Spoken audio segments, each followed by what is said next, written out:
Welcome to Founders Future, a podcast powered by Closers.io, where we dive into the journeys of innovative entrepreneurs and explore the road ahead of them and their companies. I'm your host, Olivia Salmons, and in each episode we'll uncover the stories behind impactful ventures, the challenges faced along the way, and the strategies driving their future growth. Today, I'm very excited to be joined by Danny Creed, Master Business Coach, Executive Coach, and International Speaker, and the founder of Mr. Lucky Coaching and Consulting. With decades of real-world experience, Danny works with business owners and leaders to help them grow, scale, and improve performance through practical systems and execution. His approach focuses on what actually works in business, not theory, but real-world application. Danny, welcome to Founders Future. Thank you so much for joining. Thank you very much, Olivia. Yeah, I'm excited to be here. Thank you. No, I'm excited to have you here, and it's a pleasure to be speaking with you. So, Danny, with all of my guests, I do actually like to start at the beginning of their journey. So if you don't mind briefly taking me back to what it was you was doing before you started up Mr. Lucky Coaching. That's about a 20-minute answer, but I'll give it to you in 1 minute. Briefly. I started life as a farmer in southern Kansas, in the state of Kansas in the United States. And my family is still there, 135 years on the farm. I just knew I couldn't be a farmer. So I left the farm and walked into a radio station, and I spent 20 years in broadcast where I learned speaking, I learned sales, I learned marketing, and I learned entrepreneurship. Because when I was into that industry, it was before it was so governed by government, and it was it was the most fun I ever had, you know. And with that, then in the late 1980s, I was asked to join something called an entrepreneurial startup. That was back before we could even spell entrepreneur. And as it turned out, it was me and one other gentleman and 7 engineers, because I was never the technical guy. I was always the idea and sales guy. But we created a couple of products that changed the world, and I'm very proud of it. And that just gave me the entrepreneurial bug. And I mean to tell you, it was like, wow, this is great. This is exciting, which I'm sure all founders feel that way at some point. You know, this is exciting. This is dangerous. Let's do it, you know. And one thing led to another. And I always joke that the reason I don't have any hair is that I did 17 startups. We did the startups with the idea to get them up, get them rolling, and then sell it. And they were everything from bootstrap startups with nothing but a telephone in a garage someplace to a couple of very well-funded startups. And I was doing one where it was put me at the Pentagon of the Department of Defense in Washington, D.C., and I worked with admirals and generals there, doing a business on a startup within the federal military government in military healthcare, and which I knew nothing about, but I was having fun, you know, and an admiral pulled me over one day and said, you know, there's this new industry out there called business coaching, and you really ought to look at this, because I'd had at that point 15 startups, and I had experience in not only success but failure.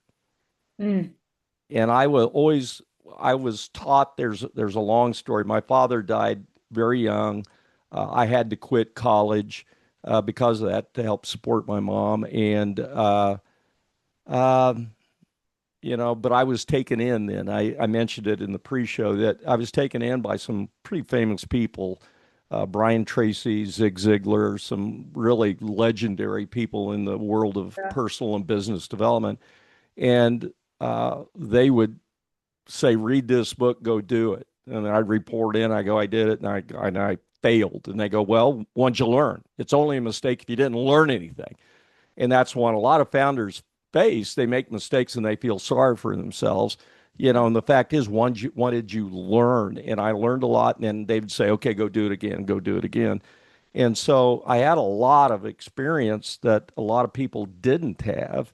And so as a business coach, I found an outlet for helping other people, other business people and entrepreneurs and executives, to help them not make the mistakes many, many others have made, and millions of dollars were wasted repeating the mistake. And I I studied the industry. I got involved in it, and right now I have over 16,000 hours of logged coaching time over 19 years.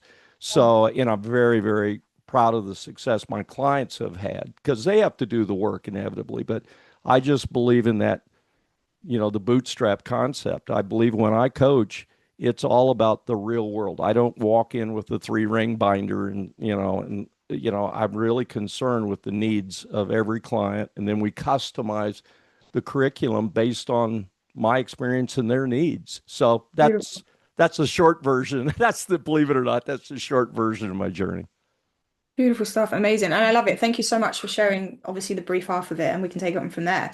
But naturally, I love the fact that you highlighted you'd learn something from every failure because, as you Yeah. say, I feel like most people don't do that. They feel like 'cause they fail once, they can never try again. And if you apply more of that like sporting mindset to business, which is exactly the way you described it, just because you missed that first field goal doesn't mean you're going to miss it the next time. It's what have you learned about that first time you kicked it, and then from there you can Absolutely. Yep. and then just moving forward, as you say, having that resilience to just kind of keep going and that underlying discipline that you're making those mistakes, but if you pivot each time and you learn those little tricks along the way, I think it's such a beautiful way to achieve those goals. I think that Halloumi comes at such a hit because you have perceived through something. And I love the fact that you're obviously in the same position that a lot of your mentors were in back in the day, seeing Yeah. the name and now passing all that on to everybody else. That must fill you with such joy and such excitement as well when you are helping those startups and those bootstrap companies just achieve those same heights that you as, because it's not an easy venture being an entrepreneur No. for yourself. Well, I love well, and something that's interesting when you bring that up because I spend a lot of time talking to people. I speak all over the world and just with my clients and my clients. I mean, I I've worked with a $400 billion company as an executive coach.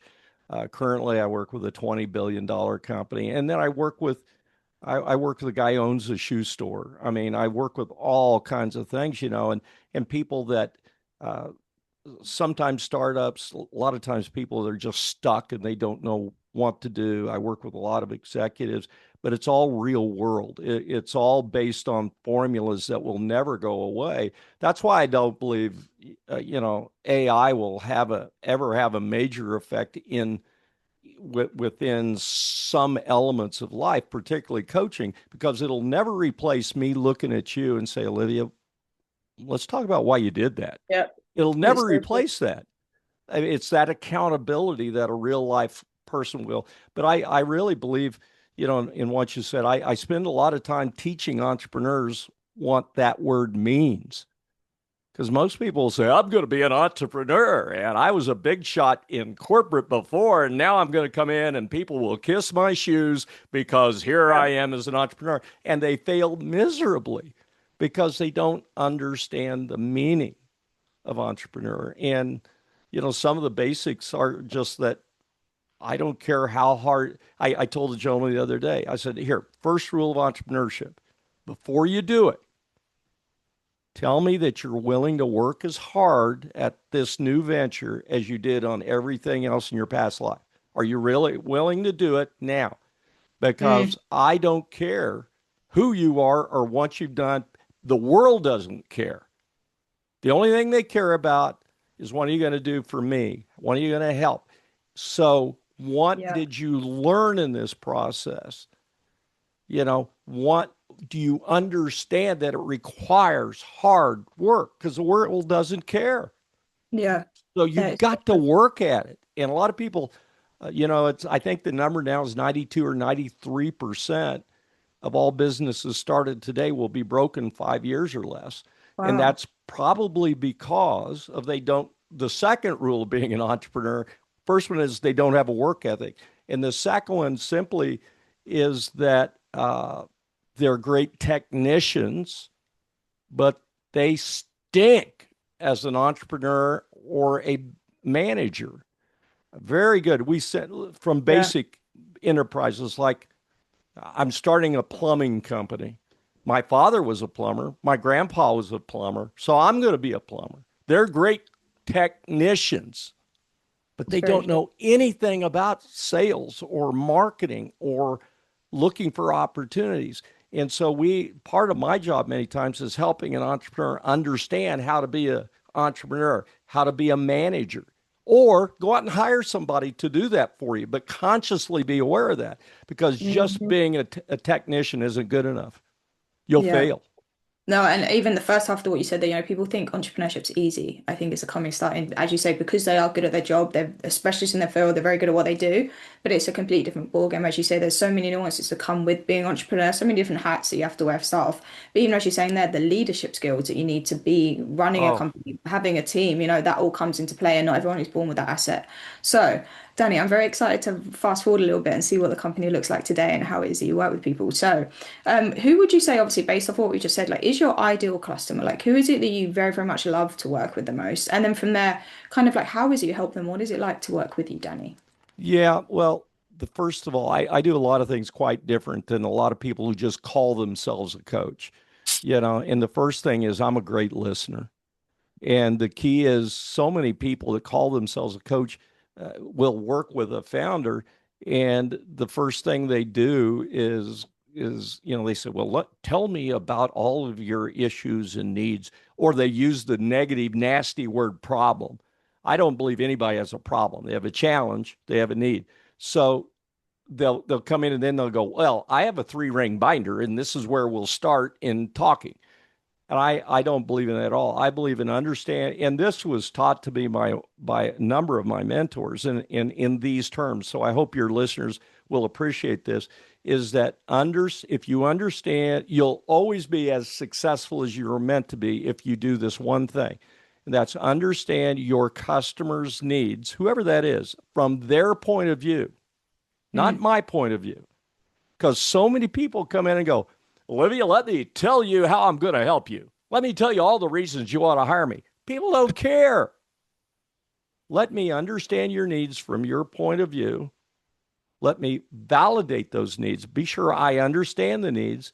Then, as a master coach, I'm going to help you solve those needs.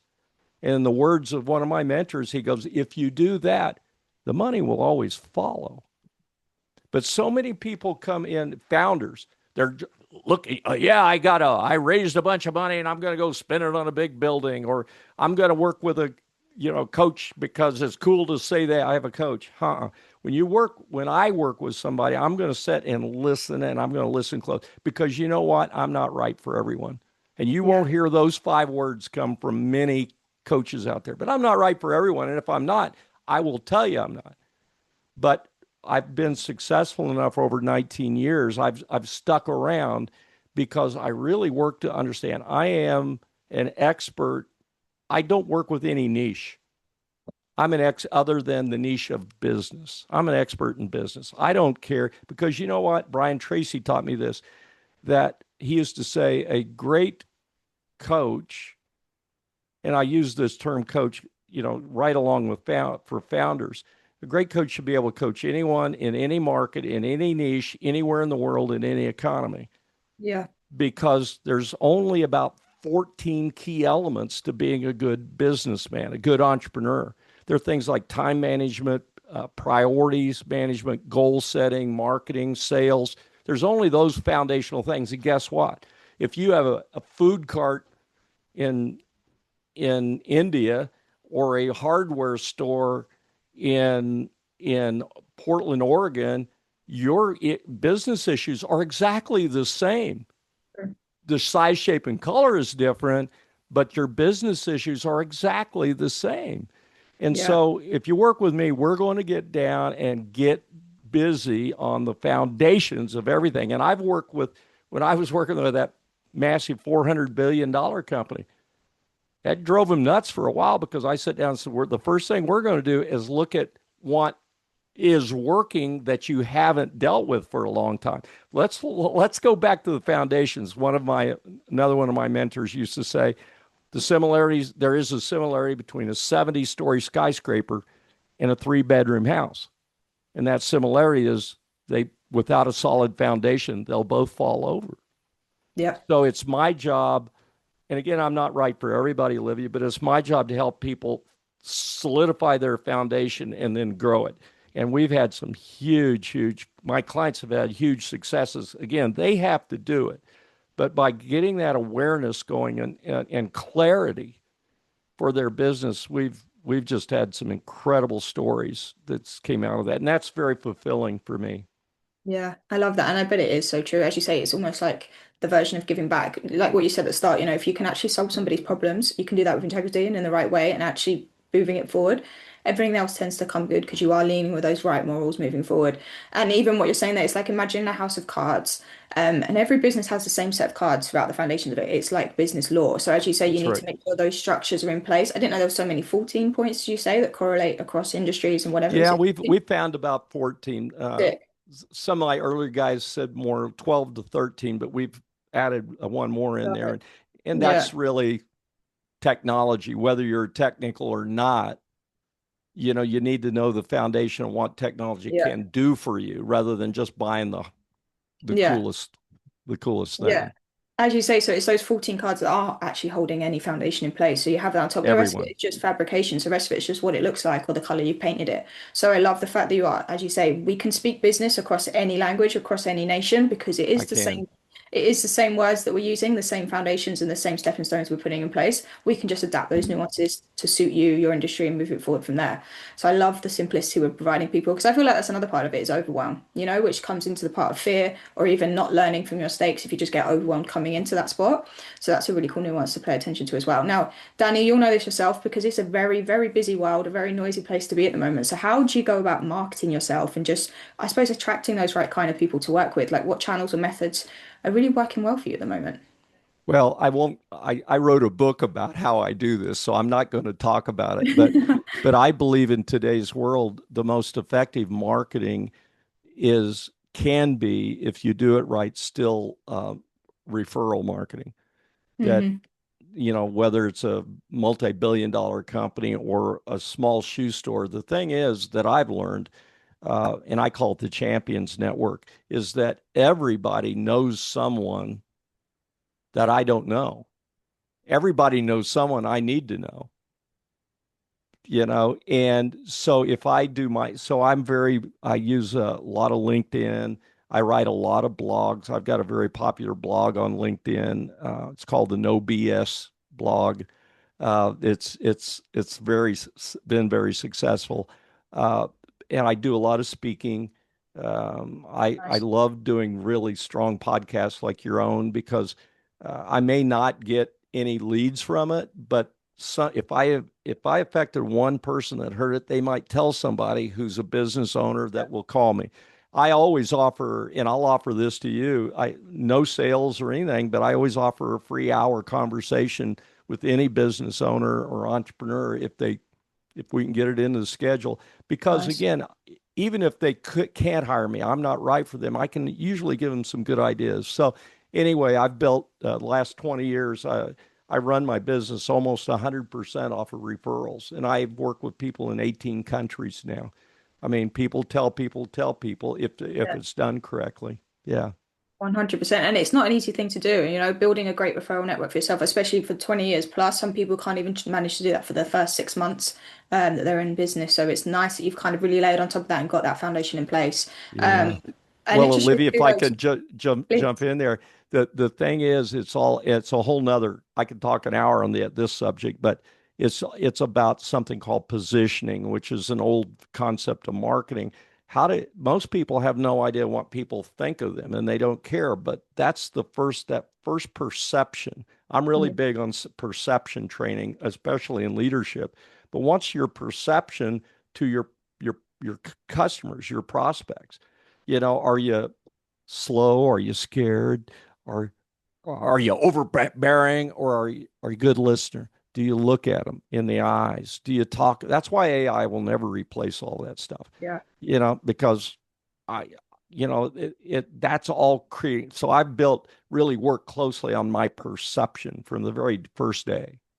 I love that. And as you say, that's what people resonate with, that especially in that coaching field, you are the entry point to your business. Unfortunately, if you want to see it like that or not, they're not meeting a host at the front door. They're not reading a menu before they enter your world. So it is, as you say, paying attention, building on that with people. And it That's just shows right. dividends to the work you are doing because naturally, if someone has passed your word on, whether they've worked with you or not, they've obviously seen something in you they like. So it's just building on top of that and leaning into that as That's much as right. possible.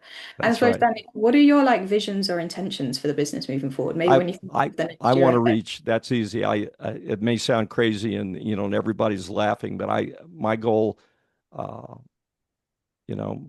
before the end of time, my goal is to reach 100 million people through my training, my coaching, I'm getting ready to launch a series of online courses that people can get involved with, and I that's through my speaking, through my coaching, and affecting one person. I work with men in prison for a side projects. I've been doing that for 10 years. And if one of them is affected and gets out and changes the world, so my goal is to reach 100 million people. I love that. And with that goal of the impact, again, everything else tends to come good because you know you're helping that many people in your Yes. life. That's a really fulfilling goal to have. Yeah. And I suppose where are you probably finding the biggest challenge for yourself in reaching that number? Just time. I mean, I'll share with the listeners. I just took my first vacation in 9 years, but you know what? I don't want anybody to say anything negative because I love what I do. Very few people love their job, and I'm never going to retire. Yeah, I sound crazy, but I love this. I love talking to people. I love reaching out to your audience. I just love it. So, it's just timing and strategy and clarity, Yeah. because the world is a negative place. So my biggest job sometime, one of my greatest successes was during COVID years, 2020, 21, 22. 100% of my clients had growth. And that was mostly because I would come in every session and I'd look you in the eye and say, Olivia, where's your head at today? No, we're not going to worry about what if, what might happen. We're only going to worry about what is and what we can control. And we had growth across the board while everyone else was gnashing of teeth and pulling out their hair. It's Yeah. just a matter of mindset, and that's a whole nother conversation. It is a whole nother conversation. That's a conversation I could have for hours as well. And even to the points I said earlier at the start, is the way you was presenting yourself. I feel like business and mindset are the two key elements for anything in life. So if you can work on them two things, I feel like you're very much set as a human being to kind of accomplish anything you put your mind to, funny enough. Um, Exactly. but I love that. And Danny, I have one final question to ask you. So if you could go back in time to your younger self and you could only leave yourself with one piece of advice moving forward, something you know now, but that you didn't know back then, what would you say to yourself? Oh boy. Yeah, that's a bunch of answers. It would I haven't been asked that in a long time. Let's see. It would probably be a reminder to never stop learning, because I think there's a period there where I did, but um, generations and generations and eons of people throughout time, thousands of years ago.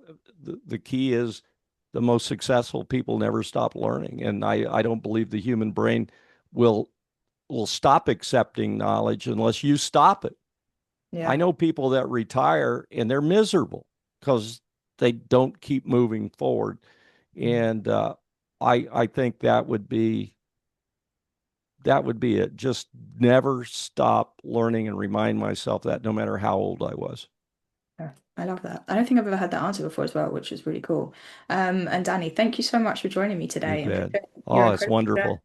No, it's I been a like to great come time. back. Please I'd do. like We'll to have a come longer back. chat. And where can our listeners Thank reach you. out best to work with you or connect with you if they would like to do so? Yeah, I mean, the best ways come through my website, which is www.mastercoachdan.com. And you can connect to me through notes there. And again, I'd offer no sales, world or anything. If you wanted uh, a complimentary conversation about your business or future, I'd love to talk with you and we'll try to get it scheduled. Beautiful stuff. And thank you again for joining me, Danny. I really appreciate your time You today. bet. Thank you very much. It's a Thank pleasure. you. And to our listeners, if you enjoyed today's episode, please be sure to go and check out Danny. As he just said, drop him a message, check out the website. I'm sure he'd love to hear from everybody. And do not forget to subscribe to Founders Future via wherever you listen to your favorite podcasts. And if you are a business owner, specifically a coach, consultant, or agency owner, and you're really looking to scale your business and you want to enhance your sales and marketing efforts, visit closers.io to hop on a call with one of our team and discover how we went from 0 to $30 million per year in less than 3 years. But until then, keep on climbing, and we will see you on the next one.